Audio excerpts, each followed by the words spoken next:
আমরা এখন কারক অকারক বিভক্তি এবং অনুসর্গ এই অংশটা পড়ছি। একটু মন দিয়ে শুনবে। এতক্ষণ পর্যন্ত আমরা যা পড়েছি তাতে আমরা দেখেছি কারক 6 রকমের। কারক নির্ণয় করতে গেলে আমাকে প্রথমে যেটা করতে হবে সেটা হচ্ছে ক্রিয়াপদকে খুঁজতে হবে। তাই তো মনে পড়ছে তো? ক্রিয়াপদকে খুঁজতে হবে। তারপরে 8টি প্রশ্ন লিখিয়েছিলাম। ওই 8টি প্রশ্নের 8টি প্রশ্নবাচক শব্দ দিয়ে ক্রিয়াপদকে প্রশ্ন করতে হবে। তাতে যে প্রশ্নের উত্তরে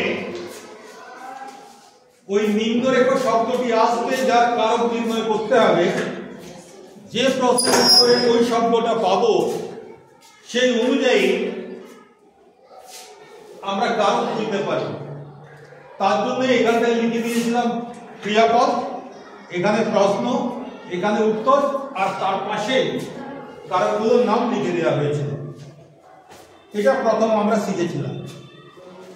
6টা কারকের নাম আমরা জেনেছিলাম: কর্তৃকারক, কর্মকারক, করণকারক, নিমিত্তকারক, অপাদানকারক এবং অধিকরণকারক। এর সঙ্গে বলেছিলাম দুটো অকারক পদ আছে। তার মধ্যে এক ধরনের অকারক পদে আমরা চর্চা করেছি। কোন ধরনের অকারক পদে? সম্বন্ধ পদ। কি মনে পড়ছে কিনা? সম্বন্ধ পদ চেনা খুব সহজ। কি বলেছিলাম? র কিংবা এর বিভক্তি ওই শব্দে থাকবে। ঠিক আছে? তাহলে যে শব্দটা তোমরা যখন দেখবে যে শব্দটার সঙ্গে র বা এর আছে এবং ক্রিয়ার সঙ্গে তার কোনো সম্পর্ক নেই, তখন তোমরা ধরে নেবে এটা অকারক পদ, সম্বন্ধ পদ। ঠিক আছে? আরেকটা অকারক পদ আছে যেটাকে বলা হয়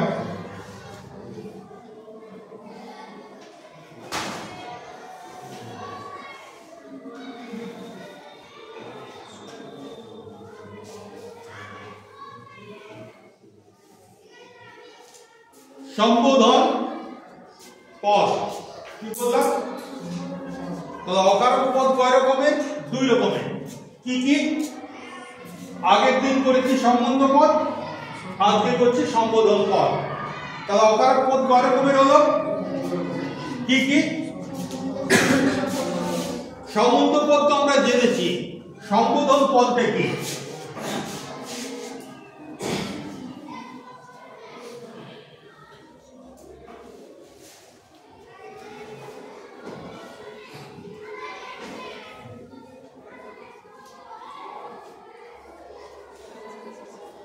যখন কাউকে ডাকি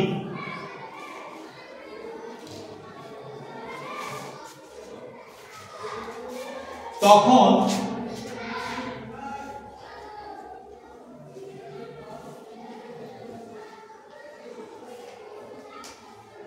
তাকে নাম ধরে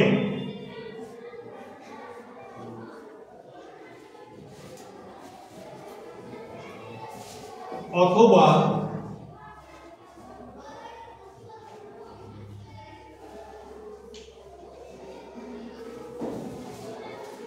নামের পরিবর্তে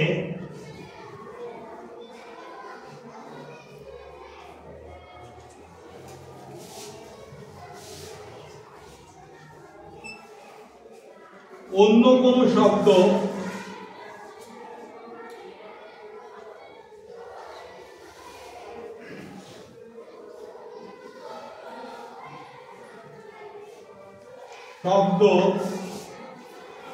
ব্যবহার করে ডাকি।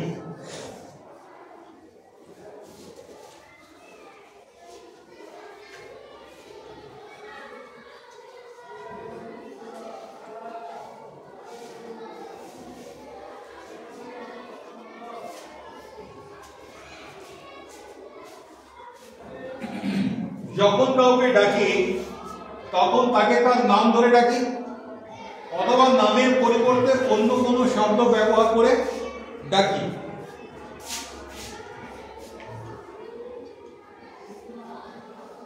যে শব্দটা ব্যবহার করে কাউকে ডাকবো বা কারো দৃষ্টি আকর্ষণ করব সেই শব্দটাকেই বলা হচ্ছে সম্বোধন পদ।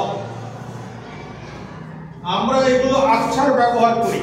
সম্বোধন পদ আমরা প্রায়ই ব্যবহার করি, সারাদিন অন্তত 10-12 বার কমপক্ষে, এমনকি 100 বারও হতে পারে আমরা সম্বোধন পদের ব্যবহার করি। তো সম্বোধন পদটাকে বাদ দিলেও বাক্যের কোনো সমস্যা হয় না। কাজেই সম্বোধন পদটা বাক্যের অংশ যদি নাও বলি আমরা তাতেও কোনো সমস্যা নেই। উদাহরণ একটা দিচ্ছি, ধর জয়দেব।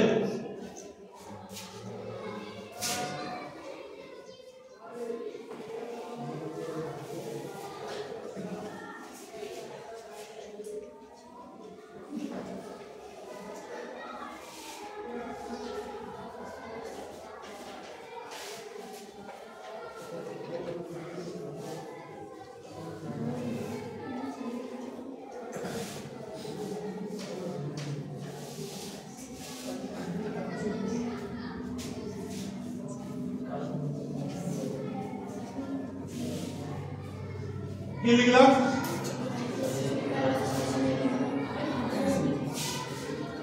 আমি তো এখন জয়দেবকে প্রশ্ন করছি যে জয়দেব কাল তুই আসিসনি কেন? এই প্রশ্নটা যখন করব তখন জয়দেব ছাড়া আর কি কেউ কোনো উত্তর দেবে?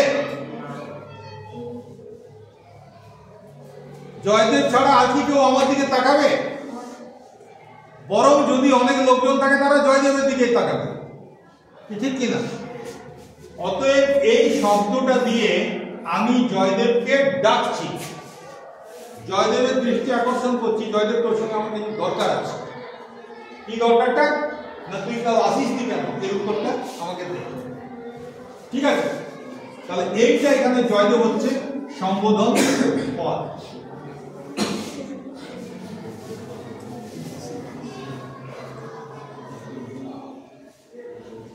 সম্বোধন পদ ব্যবহার করার পরে হয় একটা কমা দেব অথবা একটা বিস্ময়সূচক চিহ্ন দেব। এই যেটা খুশি তোমরা দিতে পারো, কমাও দিতে পারো, বিস্ময়সূচক চিহ্ন দিতে পারো। আবার ধরো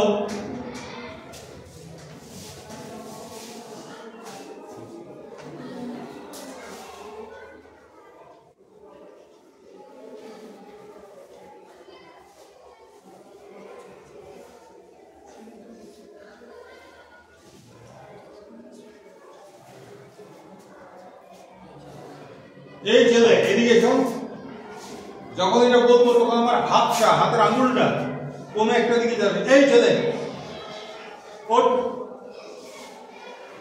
ঠিক আছে, বোঝা গেল? তাহলে এই ছেলেটা হচ্ছে সম্বোধন পদ।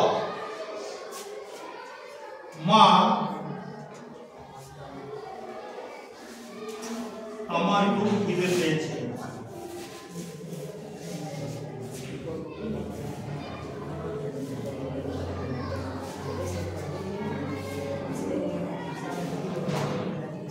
কথা হবে না।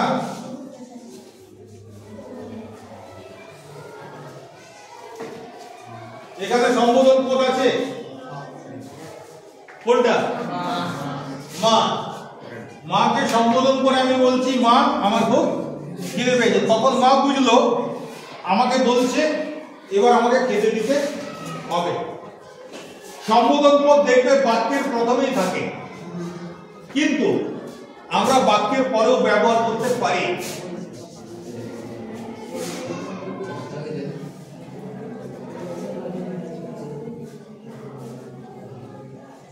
তখন পূর্ণচ্ছেদ হবে। ঠিক আছে, আমার খুব খিদে পেয়েছে, মা, মাকে বলছি। এবার লক্ষ্য করে দেখো তোমরা, মা এর মধ্যে কোনো বিভক্তি আছে বলে কি মনে হচ্ছে?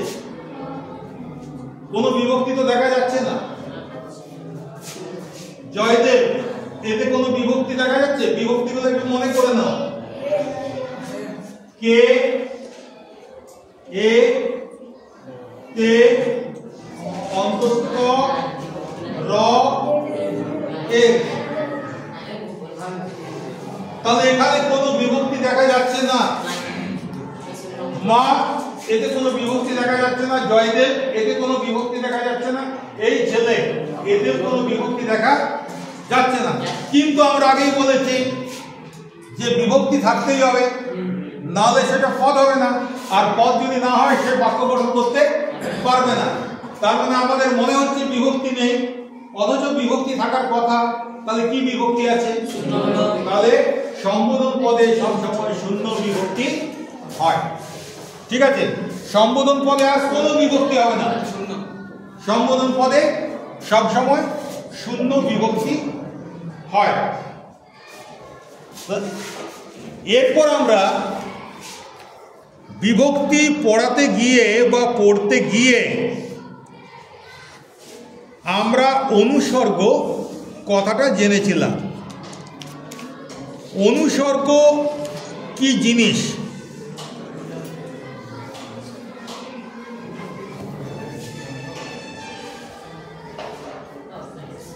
আগের দিন যেটা আলোচনা করেছিলাম,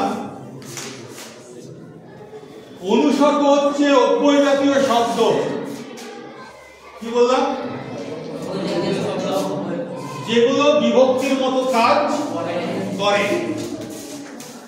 কোন শব্দে বিভক্তি যোগ না করে তার পরিবর্তে অনুসর্গ যদি যোগ করি, তাহলে কিন্তু বাক্য গঠন হবে, কারক সম্পর্ক তৈরি হবে।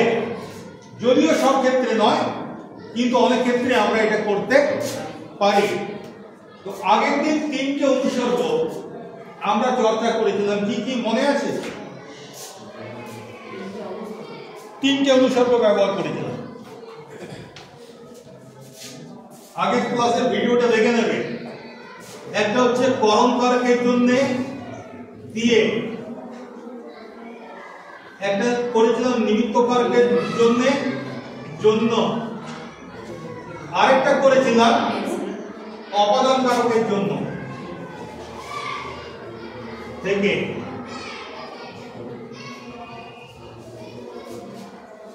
মনে পড়ছে কিনা লক্ষ্য করে দেখো। কে, এ, তে, য়, র, এ, এগুলোর কোনো অর্থ নেই। এগুলো কটা ধ্বনি সমষ্টি মাত্র, কিন্তু এগুলোর দেখো অর্থ আছে।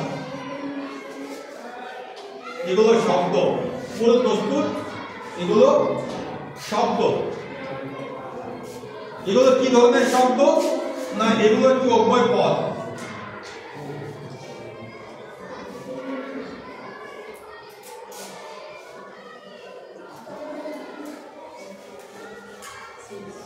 এদের কাজটা কি?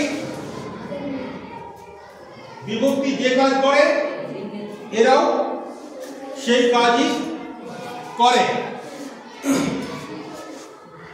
সাধারণভাবে অনুসর্গ তিনটি কারকে ব্যবহার হয়। কি কি? করণ কারক দিয়ে, নিমিত্ত কারক জন্য, আর অপাদান কারক থেকে। তাহলে যে তিনটে কারকে অনুসর্গ ব্যবহার হয়, সেই কারক তিনটাকে আমরা কি ধরনের কারক বলি? অনুসর্গ প্রধান কারক। কি, তাই তো? আর বাকি যে তিনটে কারক রইল, কর্তৃকারক, কর্মকারক এবং অধিকরণ কারক, এরা কিন্তু বিভক্তি প্রধান কারক। কারণ কি? এদের অনুসর্গের সাহায্যের দরকার হয় না, এরা বিভক্তি দিয়ে কাজ চালিয়ে নিতে পারে। তাই ওই তিনটাকে বলা হচ্ছে বিভক্তি প্রধান কারক, আর এই তিনটাকে বলা হচ্ছে অপাদান, তার আগে নিমিত্ত, তার আগে করণ। এই তিনটে কারককে বলা হচ্ছে অনুসর্গ প্রধান কারক। তো এখন অনুসর্গ কাকে বলে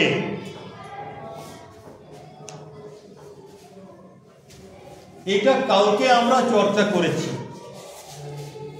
যে অব্যয় জাতীয় পদ শব্দের পরে বসে শব্দকে পদে পরিণত করে, অথবা বলতে পারি শব্দকে বাক্যে ব্যবহৃত হওয়ার যোগ্যতা প্রদান করে, কিন্তু সেই শব্দের সঙ্গে জুড়ে যায় না, পৃথকভাবে অবস্থান করে, তাদেরকে আমরা বলি অনুসর্গ। তাই তো? ডক্টর সুকুমার সেন কি বলছেন অনুসর্গ সম্বন্ধে? উনি বলছেন কোন পদের অব্যবহিত পরে, ধরো রাম,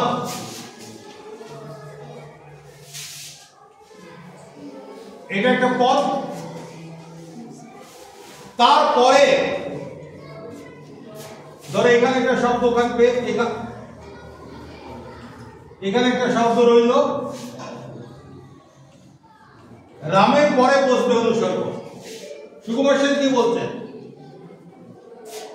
কোন পদে পরে, পরে শুধু নয়, অব্যবহিত পরে, মানে কি ঠিক তার পরে, মানে এই শব্দটার পরেই অনুসর্গ আমাকে ব্যবহার করতে হবে। আমি এখানে করতে পারি না, শ্রীরামের পরে তো এটাও হচ্ছে, এটাও হচ্ছে শ্রীরামের পরে, কিন্তু এগুলোই অনুসর্গ ব্যবহার করতে পারি না। যে শব্দের সঙ্গে অনুসর্গ যোগ হবে সেই শব্দের অব্যবহিত পরে, মানে ঠিক পরের জায়গাটায়। উনি বলছেন কোন পদে অব্যবহিত পূর্বে, পূর্বে বলছেন কি পদের পূর্বে লিখেছি, তাহলে কি হবে? পরে। উনি বলছেন কোন পদের অব্যবহিত পরে অপর কোন পদ, অপর কোন পদ পূর্ব পদের অর্থকে, এর অর্থকে যদি আরো স্পষ্টতর করে অথবা যদি আরো সংকীর্ণ করে, তবে সেই দ্বিতীয় পদটাকে বলা হয় অনুসর্গ। ঠিক আছে? এই অনুসর্গের ইংরেজি নামটা যেটা আমরা পাই,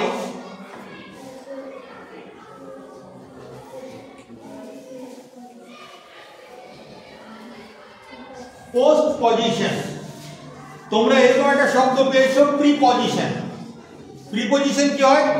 ইংরেজিতে শব্দের আগে বসে, প্রি মানে আগে, আর বাংলায় এগুলো শব্দের পরে বসে।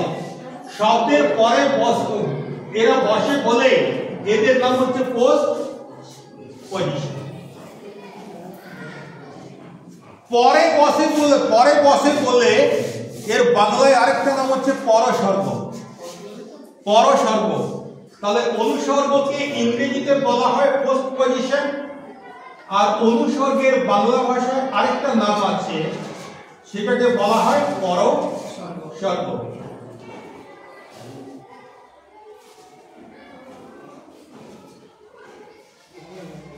আমরা আগেই জেনেছি যে অনুসর্গ বিভক্তির কাজ করে। এখন অনুসর্গের সঙ্গে বিভক্তির কিছু পার্থক্য তো থাকবে, সে বিভক্তির কাজ করে ঠিক আছে, কিন্তু তার সঙ্গে যদি বিভক্তির কোনো পার্থক্য না থাকে তাহলে আমি আলাদা করে তাকে অনুসর্গ আলাদা একটা নাম দিতে যাবো কেন? আমি তো বিভক্তি বলতে পারবো। তার মানে বিভক্তির সঙ্গে অনুসর্গের কিছু পার্থক্য আছে। সেই পার্থক্যগুলো কি কি?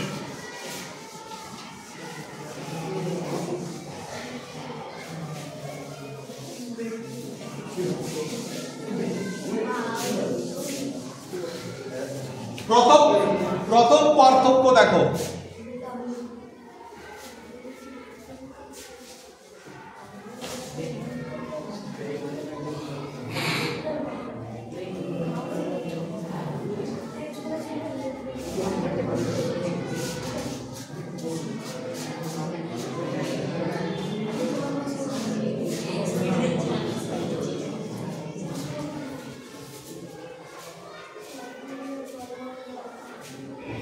আমি কলমে লিখি, আমি কলম দ্বারা লিখি, অর্থ একই কিনা? আমি কলমে লিখি মানে আমি কলম দ্বারা লিখি মানে কলম দিয়ে লিখি। এখানে কি আছে দেখো, বিভক্তি আছে। কি বিভক্তি আছে? এই বিভক্তি আছে। এখানে কিন্তু অনুসর্গ আছে, কোনো বিভক্তি নেই।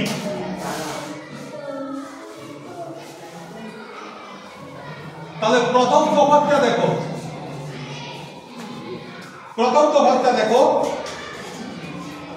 বিভক্তি শব্দের সঙ্গে জুড়ে থাকে। এটা একার হয়ে গেল, কলমের সঙ্গে জুড়ে গেল।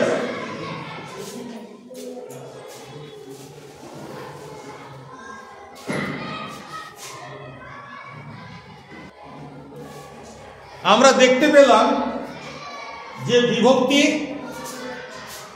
যে শব্দের সঙ্গে যুক্ত হওয়ার কথা, মানে যে শব্দের সঙ্গে বিভক্তি সম্পর্ক রয়েছে সেই শব্দের সঙ্গে বিভক্তিকে জুড়ে যাচ্ছে, কিন্তু অনুসর্গটা জুড়ে যাচ্ছে। আমি ফাঁকা রেখেছি এবং এভাবে বইয়ে দেখবে ফাঁকাই থাকে, কখনো এভাবে লিখে না, এভাবে লেখা হয় না।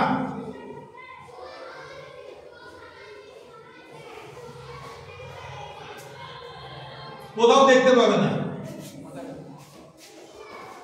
তার মানে বিভক্তি শব্দের সঙ্গে জুড়ে যায়, অনুসর্গ শব্দের সঙ্গে জুড়ে যায় না।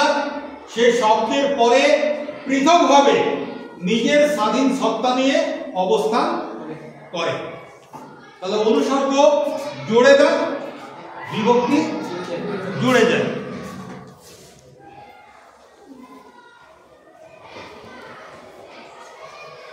কখনো কখনো অনুসর্গের আগে আমাদের বিভক্তি যোগ করতে হয়, ঠিক আছে?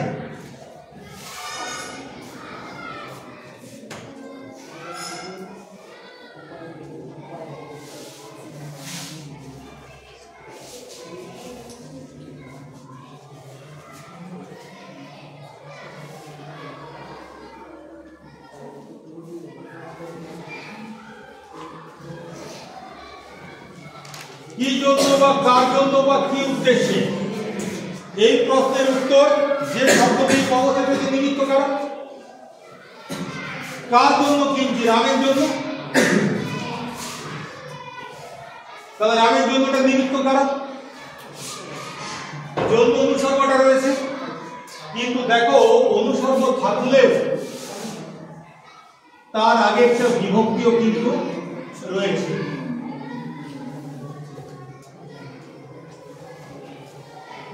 বোঝা গেল? রাম পদ জন্যটা অনুসর্গ আর একটা বিভক্তি। মানে সবসময় অনুসর্গ থাকলে যে তার আগের পদটার বিভক্তি থাকা চলবে না এমন কিন্তু নয়। কাজেই বিভক্তি থাকতেও পারে, কিন্তু আমরা যখন কারক এবং বিভক্তি লিখব তখন এই শব্দটাকে গুরুত্ব দেব, এই শব্দটাকে গুরুত্ব দেব। মানে কোন শব্দে যদি বিভক্তি এবং অনুসর্গ দুটোই ব্যবহার হয় সেক্ষেত্রে বিভক্তির উল্লেখ আমার করার দরকার নেই, আমাকে অনুসর্গের উল্লেখ করতে হবে। আর অনুসর্গ আগেই বললাম ওটা হচ্ছে অব্যয়, অব্যয় জাতীয় পদ, কিন্তু বিভক্তিগুলো কোনো পদ নয়, এরা বর্ণ সমষ্টি মাত্র। কি বললাম? বিভক্তিরা শুধুমাত্র বর্ণ সমষ্টি, নিজেদের কোনো অর্থ নেই। আর অনুসর্গগুলো পদ, কি ধরনের পদ? অব্যয় জাতীয় পদ, এদের নিজস্ব অর্থ আছে। তাহলে বিভক্তির সঙ্গে অনুসর্গের পার্থক্যটা বোঝা গেল। আমরা আগের দিন কারক করে নিয়েছি, অকারক দুটো ছিল, তার একটা আগের দিন করেছিলাম, একটা আজকে করলাম। তাহলে অকারক পদ দুটো কি কি বলো? সম্বন্ধ পদ, আর একটা হচ্ছে সম্বোধন পদ।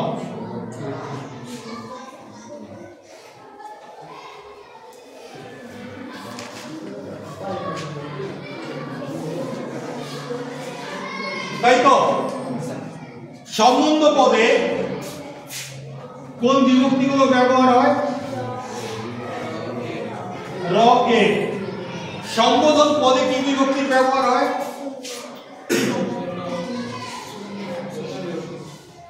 শূন্য বিভক্তি। এতটা পর্যন্ত বোঝা গেছে? ব্যাস, তাহলে আর কোনো সমস্যা নেই। এবার এই আজ 3-4 দিন ধরে যেটা পড়ালাম, এর মধ্যে থেকে তোমাদের যদি কোনো প্রশ্ন থাকে তোমরা আমাকে জিজ্ঞাসা করতে পারো।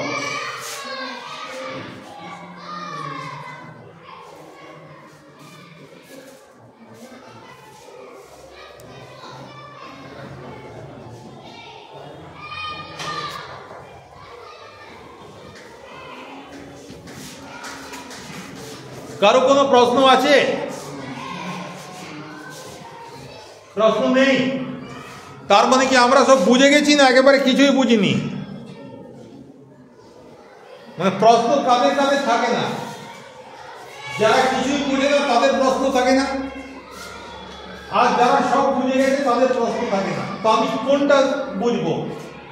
সবাই বুঝে গেছি এই জন্যই প্রশ্ন করছি না এটা ধরবো, না বুঝতে পারছি না তাই প্রশ্ন করতে পারছি না এটা ধরবো? হ্যাঁ, তাহলে একজন বললো বুঝেছি এই জন্যই প্রশ্ন করছি না, বাকিরা? এখন আমি তোমাদেরকে প্রশ্ন করতে পারি, কে কে বুঝেছো হাত তোলো।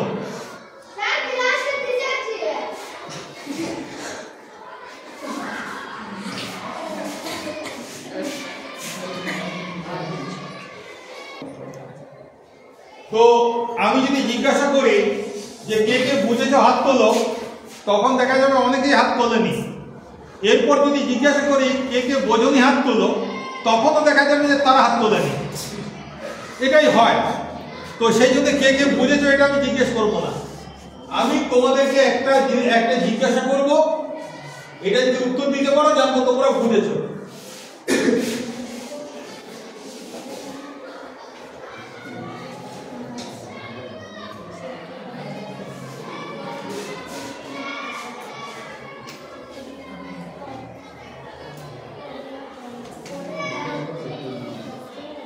গাছ থেকে পাতা পড়ে,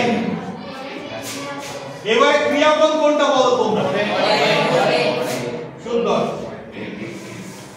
এবারে এইটা কি কাজ?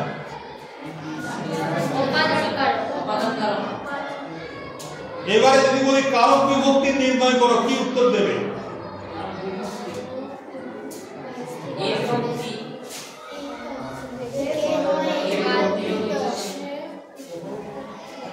উত্তরটা তোমরা প্রথম উত্তরটা সঠিক দিয়েছো, অপাদান দ্বারা।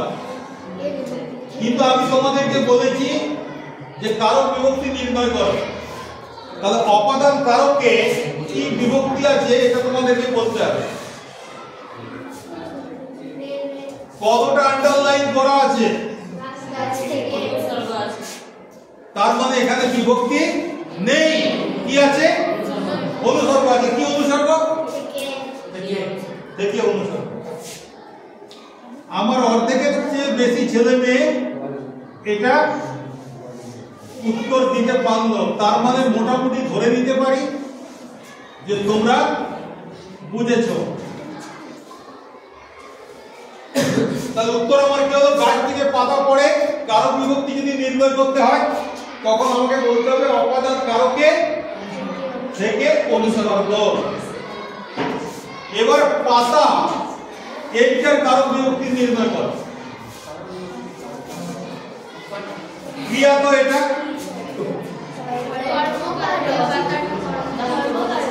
কি পড়ে? পাতা পড়ে, কর্মকারক। তাহলে এটা কর্মকারক। দেখো এখানে একটা বিষয় আছে, পাতা যদি নিজের ইচ্ছায় পড়তো তাহলে সে কিন্তু কর্তৃকারক হতো, তাই তো? কিন্তু পাতা তো নিজের ইচ্ছায় পড়ে না, শুকনো হয়ে যায়, বোটা আলগা হয়ে যায়, ও পড়ে যায়। তাহলে পাতা চেতন দ্রব্য নয়, অচেতন দ্রব্য, স্বেচ্ছায় সে পড়ছে না, তাই এটা কর্তৃকারক না হয়ে কর্মকারক হবে। এবারে যদি ধরো এটা করি, গাছ থেকে নমিতা পড়ে গেল,